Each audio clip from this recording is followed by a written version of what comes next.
The champagne flute shattered against the marble floor of my mother's pristine living room, sending shards skittering like accusations across the room. I stood there, frozen, my white dress rehearsal gown suddenly feeling like a shroud, as her words hung in the air like smoke from a gunshot. "We're not funding this circus," she said, her voice calm, almost bored, as if she were declining a brunch invitation. My fiancé, Alex, choked on his sip of wine, his face draining of color, while Aunt Lydia gasped from the corner, her pearls clutched like a lifeline. But it was the way Mom looked at me, pity mixed with triumph, that ignited the fury in my chest, a white-hot ember that spread until I could taste the bile rising in my throat. In that instant the world tilted, and I knew. This wasn't just cancellation. This was war. I replayed the moment in my mind as I stormed out, the cool evening air slapping my face like a reprimand. How had we gotten here? Just 3 months ago, the wedding planning had been a whirlwind of joy. Alex and I had met in college, two broke kids with big dreams. He a budding architect, me scraping by as a graphic designer. When he proposed under the cherry blossoms in Central Park, it felt like fate. But money was tight. We'd saved for a small ceremony, nothing extravagant. Then Mom swooped in, her checkbook open like a benevolent goddess. "Darling, let me handle it," she'd cooed over lunch at her favorite bistro, the scent of fresh croissants mingling with her Chanel No. 5. "You deserve the fairy tale." I should have seen the strings attached, the way her eyes gleamed with control. But I was too blinded by relief, too eager to believe in her sudden generosity. Now, driving home through the rain-slick streets of suburban Connecticut, the wipers thumping like a heartbeat, I gripped the steering wheel until my knuckles whitened. Humiliation burned in my veins. How would I tell the vendors? The guests? Alex's family, who'd flown in from Chicago? And Alex himself, who was probably still standing in Mom's living room, stammering apologies. My phone buzzed incessantly. Texts from him, from friends who'd heard whispers. I ignored them all, letting the resentment fester. Mom had always been like this, controlling, judgmental, masking it with concern. Growing up, she'd vetoed my art school dreams, pushing me toward practical paths, all while parading her own perfect life. The country club memberships, the charity galas, the husband who'd left her for a younger woman but left her his fortune. Dad's death 5 years ago had only amplified her need to orchestrate everything, including me. By the time I pulled into our cramped apartment garage, the anger had morphed into something sharper. Heartbreak. Alex was waiting on the stoop, his coat soaked, eyes red-rimmed. "Elena, what the hell happened?" he asked, pulling me into a hug that felt like pity. I pushed him away gently, the fabric of his shirt rough under my fingers. "She called it a circus, Alex. Our wedding. Like it's some joke." We sat on the couch, the room dim under the single lamp's glow, the air thick with the smell of takeout leftovers. He held my hand, his thumb tracing circles on my skin, but I could feel the doubt creeping in. His practical side wondering if we could salvage this without her money. "We'll figure it out," he murmured. "Elope maybe. Keep it simple." But simple wasn't what I wanted anymore. As we talked late into the night, the clock ticking like a bomb, resentment bloomed into obsession.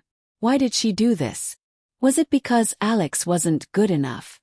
Not from old money like her crowd? Or was it me, always the disappointment? I lay awake after he fell asleep, staring at the ceiling cracks that spiderwebbed like my fracturing resolve. Fantasies swirled, yelling at her in public, exposing her secrets at one of her galas. But doubt nipped at the edges. What if I was overreacting? She was my mother after all. The woman who'd bandaged my knees, read me bedtime stories. Guilt twisted in my gut, but so did the cold resolve. No, this wasn't just about money. It was about power. She'd humiliated me, stripped away my joy in front of everyone. I wouldn't let it stand. The next morning, over bitter coffee that scalded my tongue, I started digging. Subtly at first. I called the wedding planner, pretending to confirm details, only to learn Mom had already contacted her, citing family issues. The florist, the caterer, same story. She'd systematically dismantled it overnight. Fury surged, but I kept my voice steady, thanking them politely. Inside, plans formed like storm clouds. I remembered the old family safe in her study, the one with Dad's will and her financial papers. As a kid, I'd seen her stash away letters, photos, secrets she guarded like treasures. What if there was something there?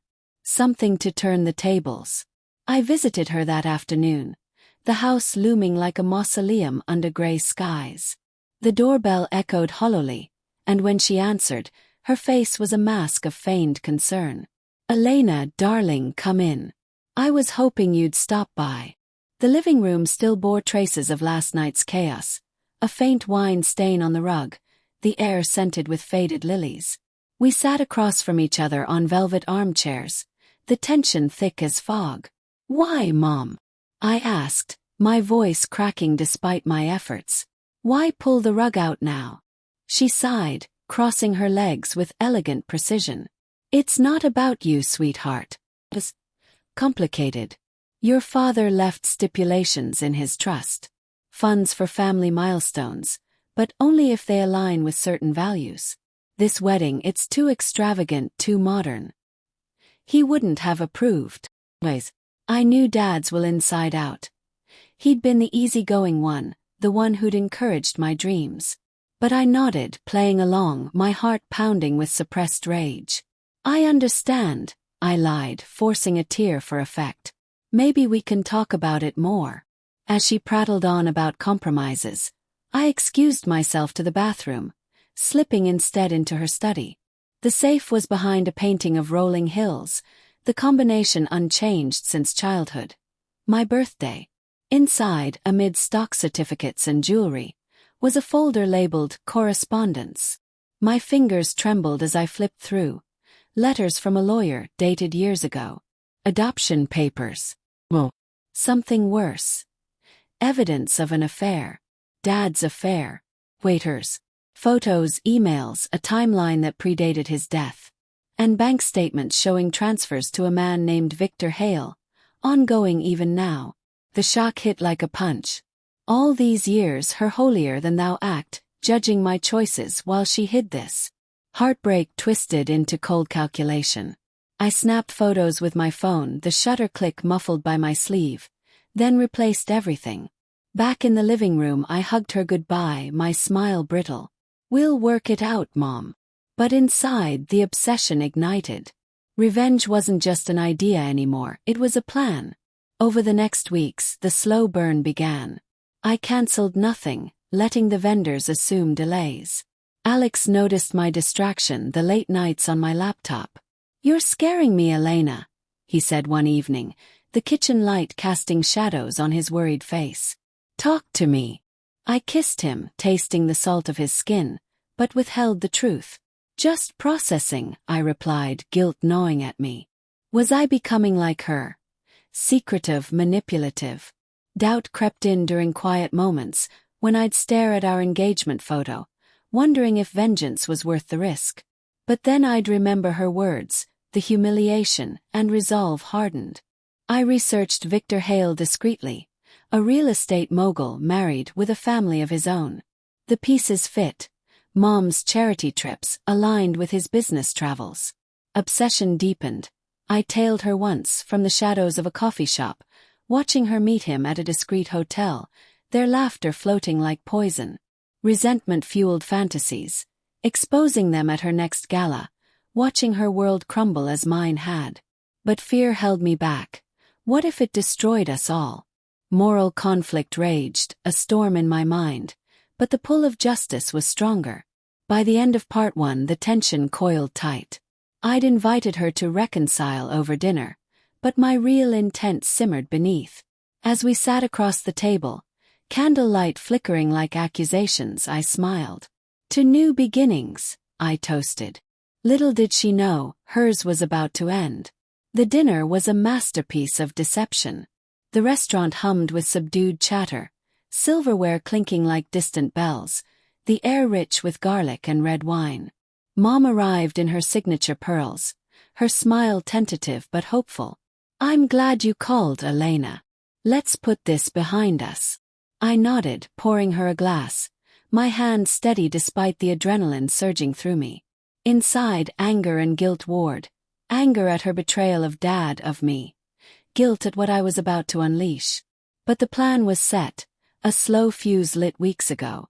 We talked surface level at first, weather, work, Alex's latest project.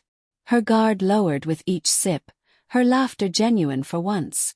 "You know, your father would be proud of how you're handling this," she said, her eyes misty. The words stung. If only she knew I'd uncovered her hypocrisy. Doubt flickered. Was this revenge or self-destruction?